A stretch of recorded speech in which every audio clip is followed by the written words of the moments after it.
Selamat malam, selamat malam para sedulur dimanapun saudara berada ya. Salam ketemu kembali dengan secangkir kopi pahit ya. Di channel ini kita akan membahas masalah-masalah kehidupan kita yang penting, yang tidak penting pasti kita bahas ya, supaya kita mempunyai kehidupan yang lebih baik ya. Mungkin penting bagi seseorang, tidak penting bagi yang lain. Tapi saya berpikir kenapa saya buat setiap sesi ini, karena saya menganggap bahwa segala sesuatu itu penting. Untuk malam hari ini kita akan membahas tentang doa-doa yang dijawab oleh Allah. Nah, banyak orang berkata ada doa yang dijawab, ada doa yang tidak dijawab. Ya, benarkah begitu? Ya, sedangkan beberapa orang yang saya tahu, ya, mereka berkata tidak ada doa yang tidak dijawab. Allah selalu menjawab doa. Nah, kali ini saya akan membagi tips, membagi cara, bukan PHP gitu kan, bukan teoritis ya, tapi ada dasar-dasar dan prinsip-prinsipnya. Jadi dulu tahun 90-an ada yang menggelitik saya, seorang teman bercerita tentang Maurice Carullo ya. Ketika Maurice Carullo ditanya sama temannya ya, dia sudah tua lah, dia rajin berdoa ya, dan doanya selalu dijawab katanya. Ditanya, pernahkah engkau berdoa dan Allah tidak menjawab doamu? Lalu dia berpikir sejenak ya, mungkin dia lagi cari ada nggak yang terjawab. Lalu dia berkata tidak pernah.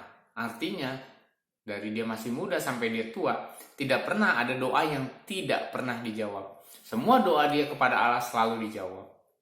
Nah, ini yang menggelitik saya untuk belajar bagaimana sih kita supaya doa kita dijawab.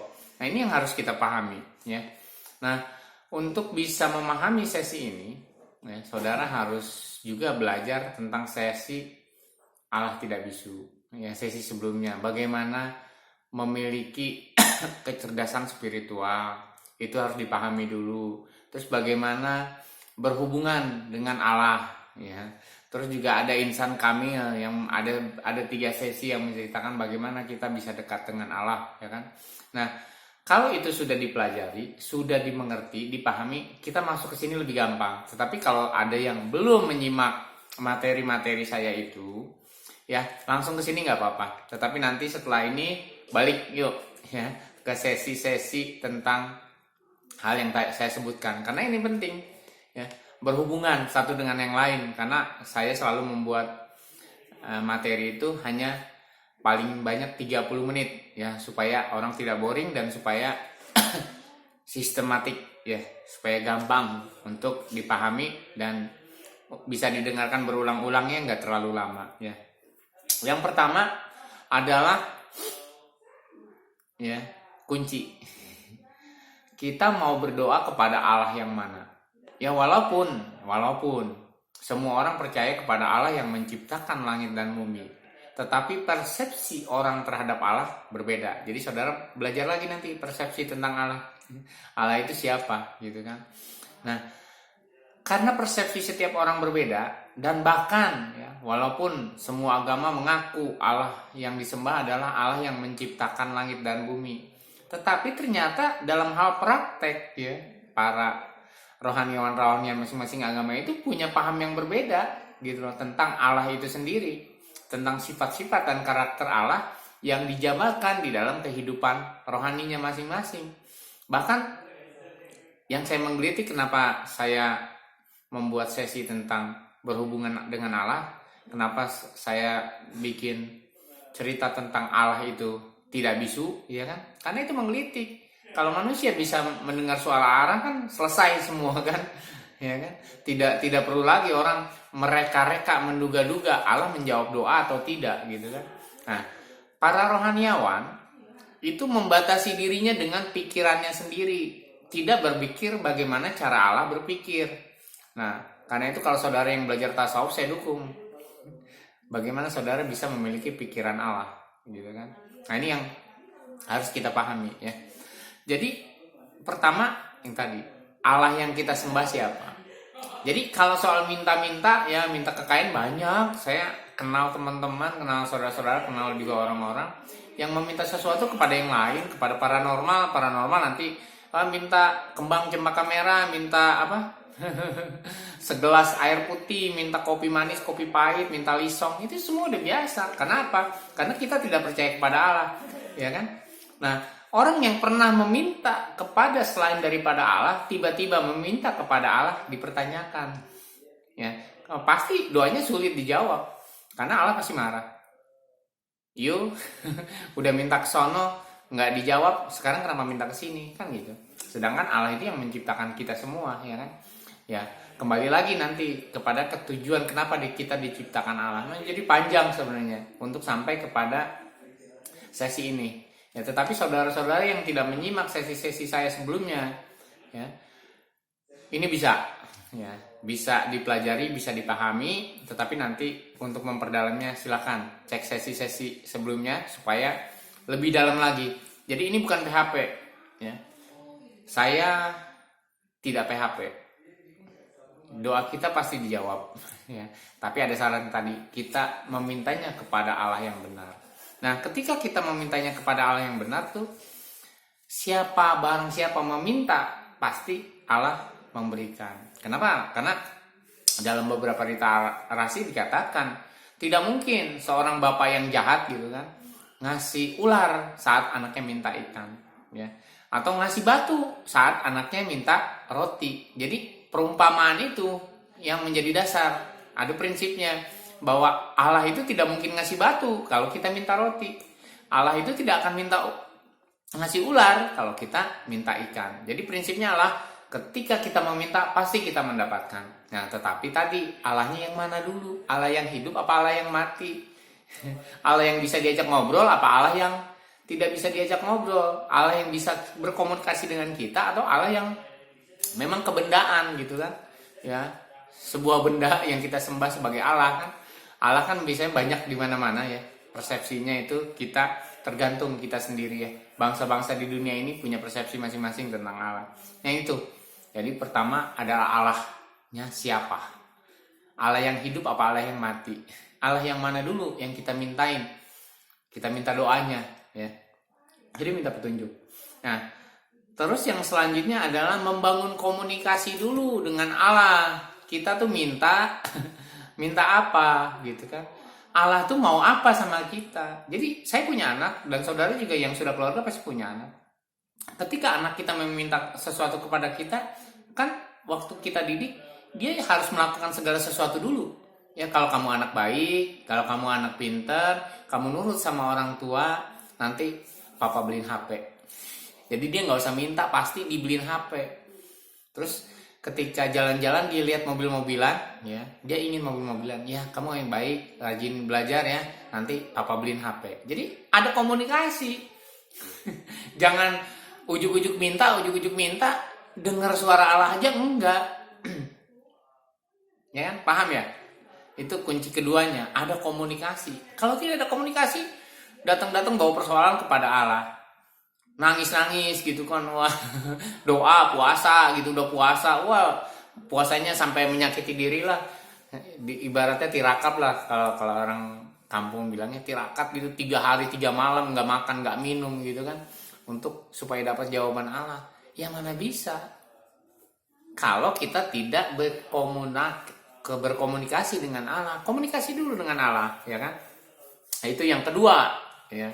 Kita harus berkomunikasi. Nah, cara berkomunikasi silakan cek di materi-materi saya sebelumnya. Terus yang ketiga, yang pasti doa kita dijawab oleh Allah adalah apa yang menjadi kehendak Allah, bukan keinginan kita. Berdoa sesuai kehendak Allah, bukan keinginan kita. Bedanya apa? Ya, ini pengalaman saya. Saya dulu lagi sulit ya. Saya ingin punya mobil Terios. Saya berdoa terusnya. Terus istri saya dengar, dia juga mendoakan supaya saya bisa beli mobil Terios. Tetapi setelah itu saya berhenti berdoa. Saya pikir buat apa? Itu karena apa? Karena saya terobsesi lihat mobil Terios keluaran baru itu bagus gitu kan. Wah, kita harus beli, kita nih keluarga besar nih, anak kita berapa harus pakai mobil. Sekarang saya menikmati hanya dengan motor, kemana-mana dengan motor. Anak saya punya motor, akhirnya istri saya punya motor. Ya sudah, kita tidak pernah berpikir untuk beli mobil Terios itu, ya kan? Jadi keinginan gitu loh. Keinginan itu belum tentu dijawab oleh Allah, tapi kehendak Allah pasti dijawab. Ya contoh gini, agak sedikit ke politik. Tapi harus saudara pahami, tahun 2024 itu akan ada pemilihan presiden. Nah, presiden tahun 2024 sudah ditetapkan oleh Allah, tetapi kita tidak pernah tahu. Jadi kalau saudara ingin Ganjar jadi presiden, saudara berdoa dong sama Allah, ya Allah jadikan Ganjar presiden, lalu ikhtiar, ya kan.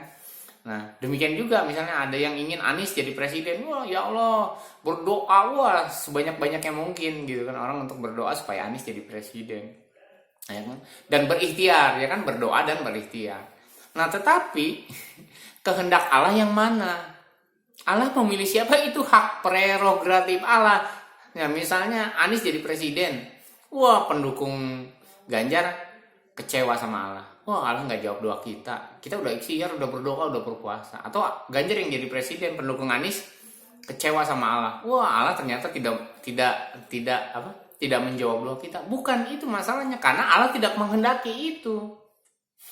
Sama seperti tadi, saya berdoa untuk mobil Terios. Saya berhenti berdoa karena saya tahu Allah tidak menghendaki saya mobil itu. Ya, Allah menghendaki hidup saya lebih baik, bukan karena materi. Nah, itu sangat penting di dalam kehidupan kita. Ya, nanti kita share lah. Saudara boleh komen segala macam. Nanti saya akan kasih panduan cara bagaimana membedakan kehendak Allah dan keinginan kita. Ya, jadi kalau saudara berdoa ada cewek cantik, lu doain supaya jadi istri saudara. Kalau itu bukan jodoh saudara ya tidak bisa. Itu contohnya, ya kan. Contoh hal yang lain. Jadi berdoa sesuai dengan kehendak Allah. Bagaimana kita mengetahui kehendak Allah? Makanya komunikasi. Masalahnya orang berdoa tidak pernah berkomunikasi dengan Allah. Habis sholat langsung berdoa, nangis-nangis gitu kan, jerit-jerit, teriak-teriak lah misalnya, ya kan.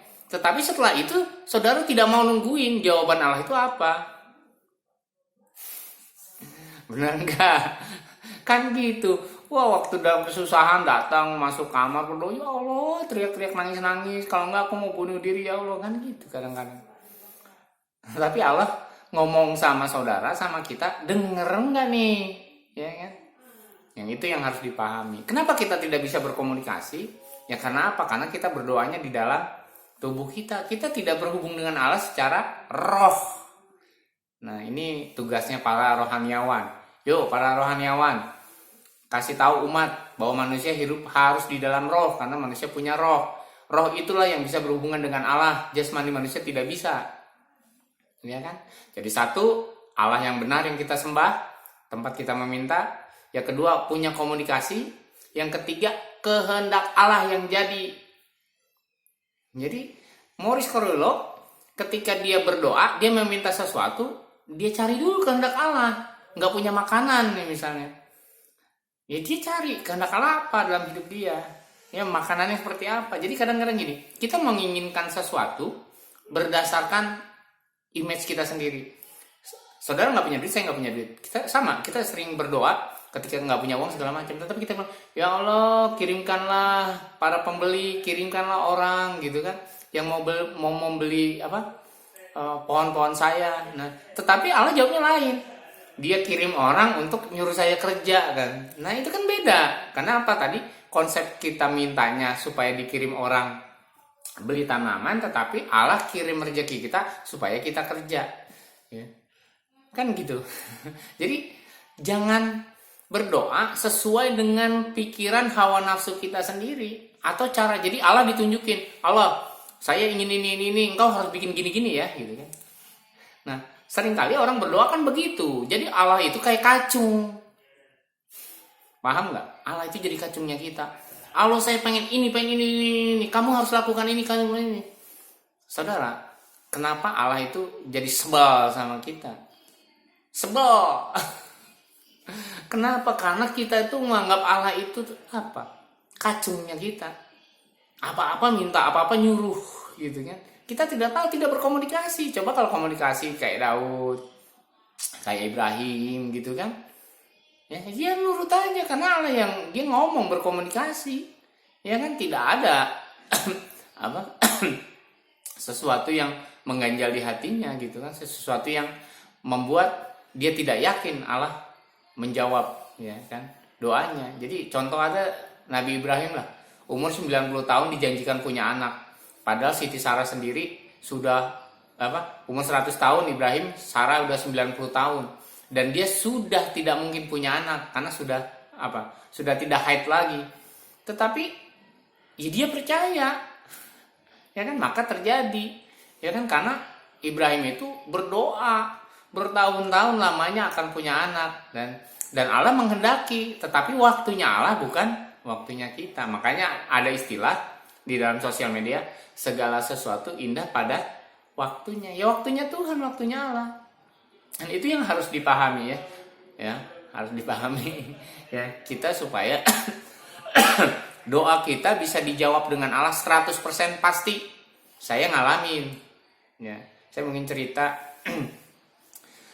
saya nggak punya uang dengan krisis COVID ya. Artinya anak saya lulus dari SMK. Nah, lulus SMK, saya tanya, "Ci, kamu mau kuliah nggak?" Ya, dia sih sebenarnya ngomong punya kuliah, tapi dia nggak pernah ngomong lagi ya kan. Ya sebenarnya pengen, tapi papa punya duit? Enggak. Ya karena saya nggak jual apa-apa gitu kan, sedikit, hanya untuk makan ya. Jangankan masukin kuliah gitu kan, untuk makan aja karena COVID ya, krisis. Saya nggak bisa inilah, nggak survive lah gitu kan, untuk makan aja kadang harus nombokin lagi, harus cari sana sini lah. Tapi saya bilang, ya kalau kamu mau pasti ada jalan. Berdoa sama Allah. Berdoalah, saya juga berdoa. Kalau memang ada jalan, kamu bisa kuliah. Jangan pikirkan uangnya. Jangan pikirkan caranya, karena kita berdoa kita mikirin cara.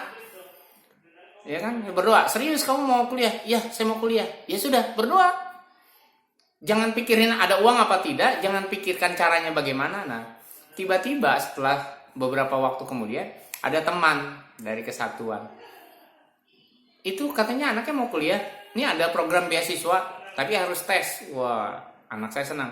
Ci, kamu harus ikut tes kalau kamu mau kuliah. Kamu pasti kuliah, karena kita sudah berdoa, kamu pasti kuliah.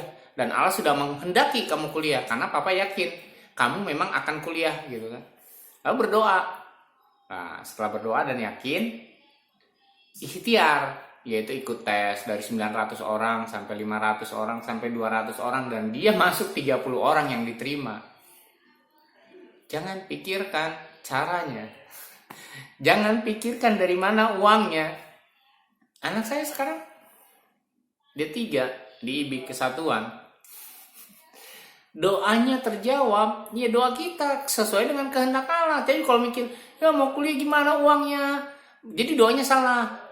Ya kan? Ya Allah, supaya tanaman saya laku, supaya saya bisa nyekolahin anak. Gitu kan gitu. Kalau doa kita, ya kan? Nah, itu kan cara kita. Allah yang nggak mau saya jual tanaman buat kuliah. Sekarang kan dia kuliah setiap hari. Terus bagaimana uang jajannya nih ceritanya? Satu semester saya hanya mengeluarkan 200.000, itu pun untuk uang kuliah ya, untuk uang kampus. Tidak ada uang lain ya selain pendaftaran ulang itu kan. Untuk bayar 200.000 per semester. Tapi karena kondisinya masih COVID ya, saya sedikit jualan hanya untuk makan. Jadi tidak berpikir lagi, ya Allah gitu kan, jualan saya laku supaya saya bisa ongkosin anak saya. Tidak, saya cuma berkati kami ya, cukupkan segala kebutuhan kami. Kita berdoanya gitu, dan akhirnya dicukupkan.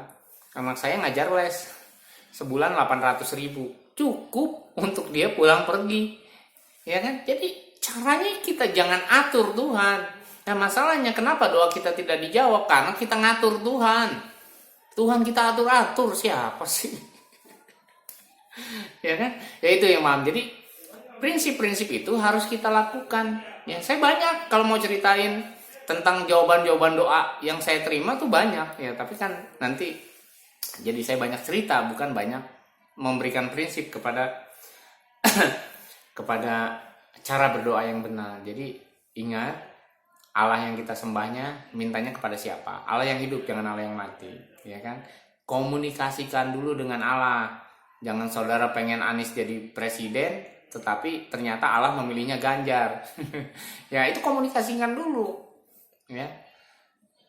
Ya kan? Mana yang harus didoakan ya, kalau memang kehendak Allah beda dengan kehendak kita, jangan. Seperti tadi, saya ingin mobil. Saya malah jadi ketawa sekarang kalau dengar betapa semangat ya kami berdoa dan berpuasa cuma pengen mobil gitu kan. Hawa nafsu. Hawa nafsu itu tidak akan dijawab oleh Allah. Ya, sesuatu yang tidak baik bagi kita tidak akan dijawab oleh Allah. Jadi sesuatu itu harus baik. Yang ketiga tadi apa? Ya bisa memahami Allah, komunikasi, tahu kehendak Allah kan. Setelah komunikasi kehendak Allah, ya kan. Yang itu yang harus. Jadi jangan sampai kita berdoa karena keinginan kita sendiri. Nah, selanjutnya adalah kita dalam posisi yang benar. Yang kita doakan itu benar. Posisi kita pun benar. Kalau bahasa hukumnya legal standingnya. Ya, legal standing kita benar. Kita orang yang benar, kita bukan orang yang jahat. Ketika kita jahat terus kita minta sama yang benar, diterima nggak sih? Ya. Ketika kita jahat sama orang tua kita, jahat terus tiba-tiba kita minta uang, yang nggak akan dikasih. Ketika kita menjadi pemberontak, ya kan, kita menjadi musuhi segala sesuatu, ya tidak akan dikasih. Ya kan, jadi harus posisinya benar, disucikan, bukan cuma wudunya ya. Kalau orang Islam gitu, mau menghadap Allah berdoa berwudu, ya kan, membersihkan, tapi bersihkan juga hatinya. Hatinya nggak bersih nggak akan terima. Jadi saya punya analogi gini. Anak saya yang kecil itu kalau habis main suka minta makanan. Saya selalu nggak ngasih, kenapa?